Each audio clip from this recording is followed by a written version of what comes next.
അന്നേരം നമസ്കാരം. ഈ സിനിമ എന്ന് പറയുന്നത് എല്ലാവർക്കും ഇഷ്ടമുള്ള ഒരു മീഡിയം ആണെങ്കിലും എല്ലാ സിനിമയും എല്ലാവർക്കും ഒരേപോലെ ഇഷ്ടപ്പെടണമെന്നില്ല. പലർക്കും പല ജോണറിലുള്ള സിനിമകളായിരിക്കും ഇഷ്ടം. പക്ഷേ ലോകമെമ്പാട് നോക്കിക്കഴിഞ്ഞ് കഴിഞ്ഞാൽ അങ്ങ് പോളണ്ട് തൊട്ട് ഇങ്ങ് പള്ളിക്കത്തോട് വരെ ഏറ്റവും കൂടുതൽ ഫാൻസ് ഉള്ള രണ്ട് ജോണറുകളാണ്. ഒന്ന് റോം കോമും വേറൊന്ന് ഹൊറർ ത്രില്ലർ. പക്ഷേ ഈ ഹൊറർ ത്രില്ലറിന് വേറെ ഒരു ജോണറിനും ഇല്ലാത്ത ഒരു പ്രത്യേകത ഉണ്ട്. അതായത് ഈ ജോണറിൽ ഇറങ്ങുന്ന സിനിമകൾക്ക് പുതിയ കഥയൊന്നും വേണമെന്നില്ല. ഒരു വീടും കുറേ അലമ്പും ഉണ്ടെങ്കിൽ ഒരേ ഫ്രാഞ്ചൈസിൽ ഒരേ കഥ വെച്ച് 10 പടം വരെ എടുത്ത് തള്ളാൻ പറ്റും. தெரிஞ்சிடுச்சு உங்க எல்லாருக்கும் தெரிஞ்சிடுச்சா? അതറിയില്ലണ്ണ, ചോദിച്ചു നോക്കണം. சரி விடு. അത് ശരി. ഈ ലോറൻസ് സാറിന്റെ കാമഡിയോ സുന്ദർ സാറിന്റെ കോമഡിയോ ഒന്നും അല്ലാത്ത ഹൊറർ സിനിമകളുണ്ടല്ലോ, ആദ്യം കാണുമ്പോൾ തന്നെ കണ്ണടച്ച് കാണുന്ന, പിന്നെ പിന്നെ കണ്ണാടി നോക്കുമ്പോൾ പോലും കണ്ട പോലെ തോന്നുന്ന പ്രേതങ്ങളുള്ള സിനിമകൾ, അതേപോലുള്ള സിനിമകൾ എടുക്കാൻ ഭയങ്കര പാടാണ്. പക്ഷെ പാടാണെന്ന് കരുതി പിന്തിരിയാതെ നമുക്ക് ഒരുപാട് വാരിക്കോരി തന്നിട്ടുള്ള ആളുകൾ നമുക്കറിയാത്ത ഒരുപാട് പേരുണ്ട്. അതിൽ തന്നെ ഏത് കഥാപാത്രം ചെയ്താലും ഒരുപാട് വ്യത്യാസം വേണമെന്ന് നിർബന്ധമുള്ള ഒരാളേ ഉള്ളൂ, നവദളപതി സുധീർ ബാബു സാർ. നവദളപതിക്ക് ഒരു കഥാപാത്രം ഇങ്ങോട്ട് കിട്ടിക്കഴിഞ്ഞ് കഴിഞ്ഞാൽ അതിന്റെ പൂർണ്ണതയ്ക്ക് വേണ്ടി അദ്ദേഹം ഏതറ്റം വരെയും പോകും. കേൾക്കുമ്പോൾ ഇച്ചിരി അതിശയോക്തിയായിട്ട് തോന്നുമായിരിക്കും, പക്ഷെ കഥാപാത്രത്തിന്റെ പൂർണ്ണതയ്ക്ക് വേണ്ടി ശ്വാസം മുട്ടി ചാവാൻ പോലും നവദളപതിക്ക് ഒരു മടിയില്ല.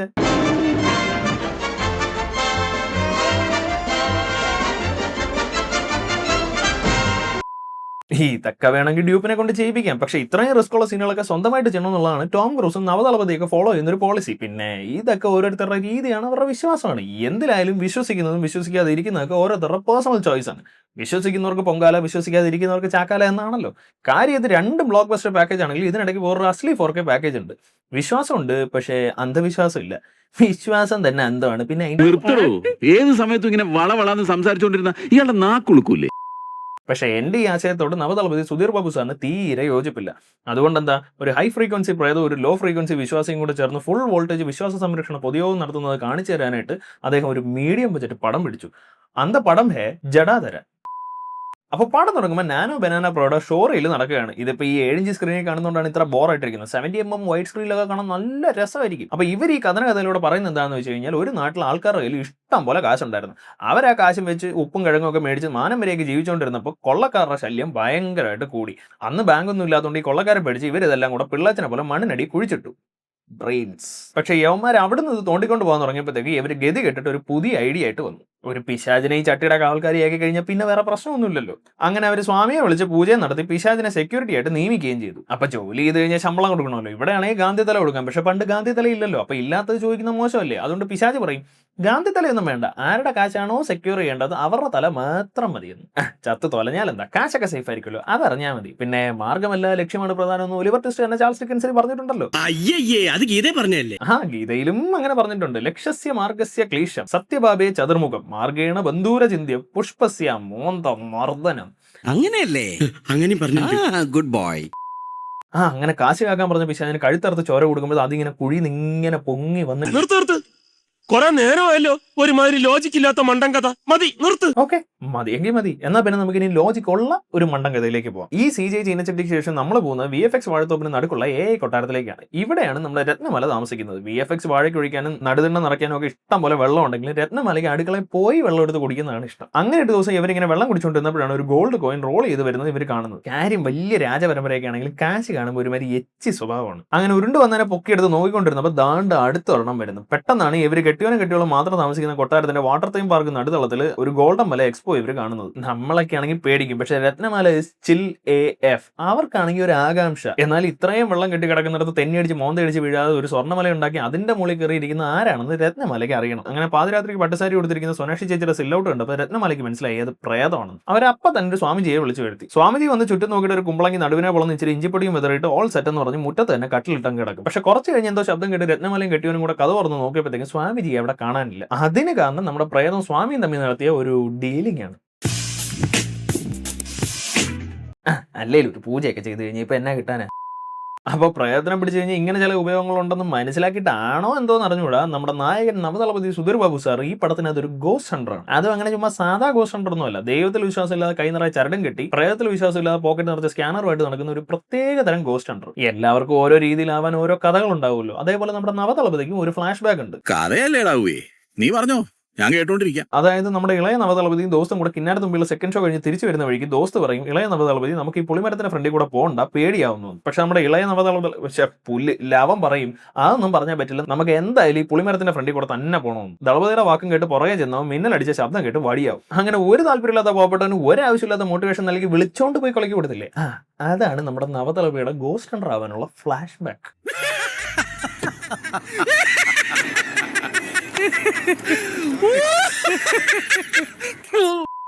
അപ്പൊ നമ്മുടെ നവദളപതിക്ക് പ്രേതത്തിലൊന്നും യാതൊരു വിശ്വാസമില്ല. പക്ഷെ അങ്ങനെ രാവിലെ ബാഗ് എടുത്തോണ്ട് ഇറങ്ങും പ്രേതം ഉണ്ടോ എന്ന് കണ്ടുപിടിക്കാനായിട്ട്. അല്ല നവദളപതി സാർ, ഇല്ലെന്ന് ഇത്ര ഉറപ്പുള്ള ഒരു സാധനം ഉണ്ടോ എന്ന് തപ്പി നടക്കുന്ന എന്തിനാ? అయ్యాలు భూతాలు ఏం లేవన్న మంచిరాను. நிறுத்துப்பா. சார் இல்ல சார் நான் சொல்றது வேணாப்பா, உனக்கு வேலை இல்ல தெரியுது. ഇതൊക്കെയാണ് സംഭവങ്ങളും. വീട്ടിൽ വരുമ്പോൾ പ്രേതങ്ങൾ കാരണം അങ്ങനെ കട്ടിലോടെ എയറിലാണ്. പക്ഷെ നമ്മുടെ നവദളപതി സാർ അതൊക്കെ ഒരു സ്പോർട്സ്മാൻ സ്പിരിറ്റിൽ എടുത്തിട്ടുള്ളൂ. കാരണം എന്താ, പ്രേതങ്ങളെ കണ്ടുപിടിക്കാനാണല്ലോ അങ്ങേര് ശ്രമിക്കുന്നത്. ഉറങ്ങി കിടക്കുമ്പോൾ അങ്ങേര് അത് കാണുന്നില്ലല്ലോ. അതുകൊണ്ട് തന്നെ അങ്ങേര് വീണ്ടും അങ്ങേരെ പ്രേതത്തിനെ കണ്ടുപിടിക്കുന്ന തെർമോമീറ്റർ എടുത്തുകൊണ്ട് ഇറങ്ങും. പ്രത്യേകിച്ച് അങ്ങനെ പറയത്തക്ക വേലയും കൂലിയൊന്നും ഇല്ലാത്ത പ്രേതം മാത്രമുള്ള ലൈഫിൽ പ്രേമത്തിന് സ്കോപ്പില്ല എന്ന് നിങ്ങൾ വിചാരിക്കരുത്. അതൊക്കെ ഉണ്ട്. നവദളപതിയുടെ അമ്പലവാസിയായ തള്ളയുടെ ഒറ്റ ചെങ്ങായിയുടെ ഒറ്റ മോള്. എന്നിട്ട് കളിക്കാണ് എന്റെ അടുത്ത്. എത്ര വയസ്സാ? 65. 65 വയസ്സുള്ള മോളാ. അമ്മൂമ്മ വിളിച്ചു. ചേച്ചിയാൾ നവദളപതിയേക്കാൾ വലിയ ലൂസാണ്. പൊളിഞ്ഞു കിടക്കുന്ന വീട്ടിൽ പ്രേതന തപ്പലാണ് ദളപതിയുടെ പണിയെങ്കിൽ അതേ സ്ഥലത്ത് നിന്ന് പ്രതിമ പൊക്കലാണ് ചേച്ചിയുടെ ഹോബി. പക്ഷെ അതൊക്കെ അവിടെ നിൽക്കട്ടെ, നിങ്ങൾക്ക് ഈ ചേച്ചി അറിയാമോ? തന്റെ മുഖം കണ്ടാൽ അറിയാലോ തനിക്ക് ഇവിടെ അറിയാവുന്ന. എനിക്കറിയില്ല. തന്റെ മുഖം ഞാൻ കണ്ടില്ല. ഞാൻ കണ്ടിട്ടുണ്ട്. കണ്ടാ കള്ളാ, ഓരെവിടെ വെച്ച് കണ്ടത്? മാമനോട് പറ. മാമന് ഞാൻ പറഞ്ഞുതരാം. ഈ ചേച്ചിയാണ് നമ്മുടെ ബാംഗ്ലൂർ ഡേയ്സിൽ നസ്രി ചെയ്ത സ്റ്റുഡന്റിന്റെ റോള് വാർദ്ധക്യ പെൻഷൻ മേടിക്കാൻ പോകുന്ന കുലശ്രീയുടെ മോഡലിൽ ചെയ്ത് വെച്ച് നമ്മളെ വിസ്മയിപ്പിച്ചത്. അതുകൊണ്ട് തന്നെ കണ്ണി പൊടിയിടാൻ ചേച്ചി മിടിക്കുകയാണ്. അല്ല, അങ്ങനെ തന്നെയാണ് നവദളപതിയെ കണ്ടുമുട്ടിയത്. പക്ഷെ ചേച്ചി ശരിക്കും നവദളപതിയെ ഇഷ്ടപ്പെടാൻ വേറൊരു കാരണമുണ്ട്. അതെന്താണെന്ന് നിങ്ങൾ എന്നോട് ചോദിക്കേ. ചോദിക്കുന്നില്ല. ഇയാളെന്താ ഒരുമാതിരി പിള്ളേരെ പോലെ? പ്രേതത്തിനെ പോലും വീഴ്ത്തുന്ന നവദളപതിയുടെ ആ 2 വരി കേൾക്കാൻ നിങ്ങൾക്ക് താല്പര്യമില്ലെങ്കിൽ ഞാൻ നിർബന്ധിക്കുന്നില്ല. പക്ഷെ ആ 2 വരി കേട്ട പിന്നെ ചേച്ചി നവദളപതിയെ പ്രണയത്തോടെ മാത്രമേ നോക്കിയിട്ടുള്ളൂ. അങ്ങനെ ലക്ഷ്യം രണ്ടാണെങ്കിലും ഒരേ മാർഗത്തിൽ പോകുന്നതാണ് നല്ലതെന്ന് മനസ്സിലാക്കി അവര് പിന്നെ ഒരുമിച്ച് ഹണ്ടിങ്ങിന് പോകാൻ തുടങ്ങി. അങ്ങനെ ക്യൂട്ട് റൊമാൻസും കട്ട്ലോൺ എയറും ഒക്കെ ആയിട്ട് നവദളപതി ഇങ്ങനെ പൊക്കോണ്ടിരിക്കുമ്പോഴാണ് ഒരു കാര്യമില്ല സോനാക്ഷി ചേച്ചി വീണ വായിച്ച് അത് റേഡിയോ സിഗ്നൽ വഴി ട്രാൻസ്മിറ്റ് ചെയ്ത് ഡ്രൈവറിനെ ട്രാൻസിലാക്കി നവദളപതിയെ കൊല്ലാൻ നോക്കുന്നത്. പെട്ടെന്നൊരു നിയർ ഡെത്ത് എക്സ്പീരിയൻസ്. അങ്ങനെ അത് പ്രതീക്ഷിക്കുന്നില്ലല്ലോ. ആ ഇൻസിഡന്റ് അങ്ങനെ വല്ലാണ്ട് അഫക്ട് ചെയ്തു. അതുകൊണ്ട് അങ്ങനെ അപ്പം തന്നെ ഫ്രണ്ടിന്റെ ബാച്ചലർ പാർട്ടിക്ക് ഡാൻസ് കളിക്കാൻ പോകും. പിന്നെ നമ്മുടെ നവദളപതിക്കാണെങ്കിൽ ജീവിതത്തിൽ ഒരു ഒറ്റ ഐഡിയോളജി ഉള്ളൂ, B the life of the party or B at home. അതുകൊണ്ട് തന്നെ ഐറ്റം ഡാൻസിൽ ഐറ്റം ഗേളിനെ വരെ സൈഡ് ആക്കുന്ന നവദളപതിയുടെ സ്നേക്ക് ഡാൻസ്. മറ്റേ 2 വരിയതാടാ, നീ അത് വിട്ടില്ലേ? അങ്ങനെ സ്നേക്ക് ഡാൻസ് ഒക്കെ കഴിഞ്ഞ് വീണ്ടും നവദളപതി കട്ടിലോടെ എയറിൽ. പക്ഷെ അന്ന് നവദളപതി എയറിൽ വെച്ച് കണ്ണു ഉറക്കും. മിഡ് എയറിൽ എഴുന്നേറ്റത് കൊണ്ട് തന്നെ അങ്ങനെ തൊട്ടടുത്ത ഷോട്ടിൽ തന്നെ കരിക്ക് കുടിക്കാൻ പോകും. 1 അല്ല 2 കരിക്ക്, അതും 200 കരുക്ക് കൊടുന്ന് അവരെ സൊല്ലുവാറ്. Very good very good brilliant എന്ന് വെച്ച് കഴിഞ്ഞാൽ ഈ ഷോട്ടൊന്നും തമ്മിൽ യാതൊരു ബന്ധമില്ല. ചുമ്മാ ഏതാണ്ടൊക്കെ കുപ്പ വാരി വലിച്ച് ഷൂട്ട് ചെയ്തിട്ട് എല്ലാം കൂടെ മിക്സിയിലിട്ട് ഒരു ഒറ്റ അടി. എന്താണെങ്കിലും ഇങ്ങനെയൊക്കെ ഇരിക്കുമ്പോഴാണ് മറ്റേ ചീനച്ചട്ടിയുടെ കാര്യം അന്വേഷിക്കാൻ പോയ ഒരുത്തൻ വളരെ ദുരൂഹമായ സാഹചര്യത്തിൽ മരിച്ച കാര്യം നവദളപതി അറിയുന്നത്. അപ്പൊ തന്നെ അങ്ങനെ വണ്ടി എടുത്ത് ചീനച്ചട്ടി പൂജ കാണാൻ രത്നമാലയുടെ ഗ്രാമത്തിലേക്ക് പോകും. അവിടെ ചെന്നപ്പോഴാണെങ്കിൽ ഒടുക്കത്തെ ആകാശഗംഗ അറ്റ്മോസ്ഫിയർ. സോനാക്ഷി ചേച്ചി പല്ല് കൂട്ടിയടിക്കുമ്പോൾ നവദളപതിയുടെ പക്കത്തുള്ള മരത്തിന് തീ പിടിക്കും. കാര്യം ഇത് നവദളപതിയെ പേടിപ്പിക്കാൻ വേണ്ടി ചെയ്തതാണെങ്കിലും പുള്ളിയുടെ രോമത്തിൽ പോലും ഇത് സ്പർശിച്ചില്ല. അപ്പൊ സോനാക്ഷി ചേച്ചിക്ക് മനസ്സിലായി വല്ലവന്റെ പറമ്പിലെ മരത്തിന് തീ പിടിച്ചാലെന്ന് നവദളപതി പേടിക്കില്ല. അവൻ പേടിക്കണമെങ്കിൽ സ്വന്തം വീട്ടിൽ തന്നെ തീ പിടിക്കണമെന്ന്. അതുകൊണ്ട് അപ്പൊ തന്നെ സോനാക്ഷി ചേച്ചി നവദളപതിയുടെ വീട്ടിലെ കർട്ടനം കത്തിക്കും. നവദളപതി വാസ് ലൈക്ക്, வெள்ளடிச்சா வீட்டுல வந்து எங்க அப்பா அம்மா கிட்ட சொல்லுண்டா, அம்மா அடிச்சிட்டாங்கம்மா, அப்பா அடிச்சிட்டாங்கப்பா, என்ன பண்றது தெரியலன்னு. வீட்டுல அடிச்சா யாருக்கிட்ட போய் சொல்லுவோம்? என்ன வீட்டுல அடிக்கிறீங்க?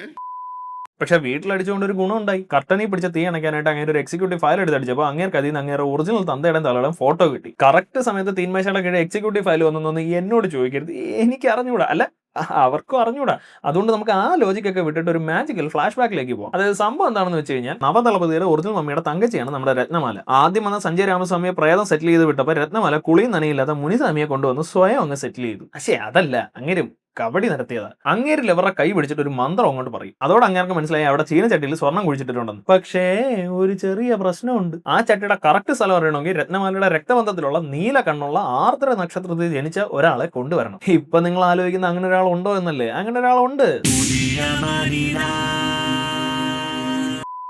അങ്ങനെ നമ്മുടെ രത്നമാല നവതളവയുടെ മമ്മിയായ നീലമാലയെ പറ്റിച്ച് വിളിച്ചോണ്ട് പോയി ഹോമം തുടങ്ങും. ദേഹത്ത് പ്രേതം കയറുമ്പോൾ അവർ ചട്ടികൾ അട്ടിയായിട്ട് കിടക്കുന്ന സ്ഥലം പറഞ്ഞു കൊടുക്കും. പക്ഷേ വീണ്ടും ഒരു ചെറിയ പ്രശ്നമുണ്ട്. ചട്ടി ചുമ്മാ എന്നങ്ങ് എടുക്കാൻ പറ്റില്ല, അതിനായിട്ട് ബലി കൊടുക്കണം. അതിനായിട്ട് അവർ ആദ്യം ഒരു കുമ്പളങ്ങ ബലി കൊടുക്കും, പിന്നെ ഒരു കോഴി, പിന്നെ ഒരു ആട്, പിന്നെ ഒരു എരുമ. പക്ഷെ സോനാക്ഷി ചേച്ചിക്ക് ഇതൊന്നും പോരാ. അപ്പോഴാണ് നമ്മുടെ നീലമാല മമ്മിക്ക് പ്രസവ വേദന വരുന്നത്. പിന്നെ ഒന്നും നോക്കിയില്ല, ഒരു മുണ്ടും വലിച്ചിട്ട് ഒരു തള്ളയും വിളിച്ചോണ്ട് വന്ന് അവർ പ്രസവ ക്രിയകളിലേക്ക് കടക്കും. ഇവിടെ പ്രേതം അവിടെ പ്രസവം, ഇവിടെ പ്രേതം അവിടെ പ്രസവം, ഇവിടെ പ്രേതം അവിടെ പ്രസവം, അതിങ്ങനെ മാറ്റി മാറ്റി കാണിക്കും. അങ്ങനെ ഒടുക്കം നവതളപതി ജനിക്കുന്നു. പെട്ടെന്ന് സോനാക്ഷി ചേച്ചി പ്ലേറ്റ് മാറ്റിയിട്ട് പറയും അവർക്ക് നവതളപതിയെ തിന്നാൻ കൊടുത്താൽ മതിയെന്ന്. കാര്യം പറഞ്ഞ ആർക്കായാലും മനസ്സിലാവുമല്ലോ. അതുകൊണ്ട് തന്നെ കൊച്ചിന്റെ തന്തയോട് ചെന്ന് കൊച്ചിനെ തിന്നാൻ സോനാക്ഷി ചേച്ചി ചോദിക്കുന്നു എന്ന് പറഞ്ഞപ്പോഴത്തേക്ക് അങ്ങനെ അളിയനെ അടിച്ചിട്ട് കെട്ടിയോളം കൊച്ചിനെ വിളിച്ചോണ്ട് ഓടും. പക്ഷെ അപ്പോഴത്തേക്ക് മുനിസ്വാമിക്ക് ഒരു കാര്യം മനസ്സിലായി, ആരെങ്കിലും ബലി കൊടുത്തില്ലെങ്കിൽ സോനാക്ഷി ചേച്ചി ഇങ്ങനെ ജീവിക്കാൻ സമ്മതിക്കില്ല. ഇങ്ങനെയാണെങ്കിൽ ജീവിക്കണമെന്ന് ഭയങ്കര ആഗ്രഹവും. അതുകൊണ്ട് അങ്ങനെ കെട്ടിയോളയും പിന്നെ ഒരു ഗതി ഇല്ലാതെ അവസാനം അങ്ങേരെ തന്നെ അങ്ങ് ബലി കൊടുക്കും. മറ്റേ നമ്മുടെ ആദ്യത്തെ ബലിയുടെ കാര്യം പറഞ്ഞല്ലോ, ചത്താലെന്താ, ഇനിയെങ്കിലും സോനാക്ഷി ചേച്ചിയെ പേടിക്കാതെ ജീവിക്കാമല്ലോ.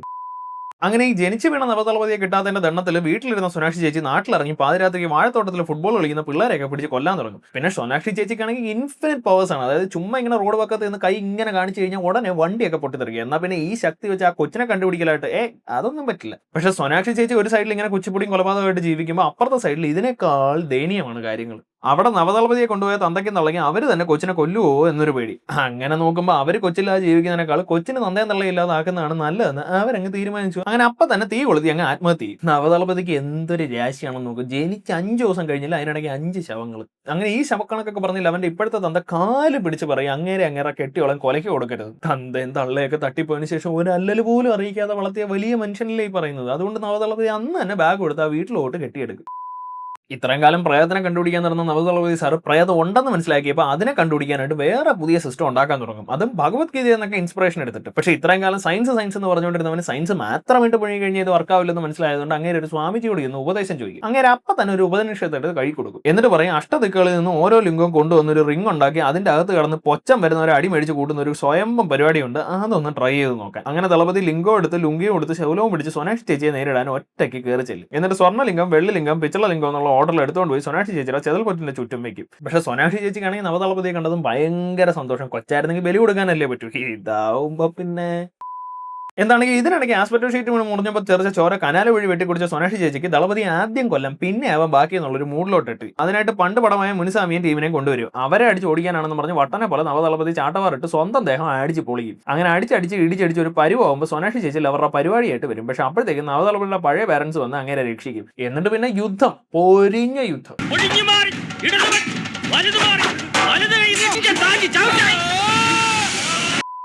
അങ്ങനെ പൊരിഞ്ഞ അടിക്കൊടിയിൽ നവതളപതിയെ തന്നെ ശൂലം വെച്ച് കുത്തും. ഇതിന്റെ സന്തോഷത്തിൽ സോനാക്ഷി ചേച്ചി കരയുമ്പോൾ അടിക്കുന്ന കോസ്മിക് വൈബ്രേഷനിൽ കയറി ചെന്ന് നവതളപതി കൈലാസത്തിൽ നിന്ന് ഡാൻസ് കളിക്കും. ആ ഡാൻസ് കണ്ട് ഇഷ്ടപ്പെട്ട ശിവൻ അങ്ങേറെ ശൂലം എടുത്ത് ദളപതിക്ക് കൊടുക്കുമ്പോൾ അങ്ങേരെ അതെടുത്ത് നേരെ ചിതൽപ്പൊട്ടിൽ ഇറങ്ങും. അതോടെ പടം തീരും.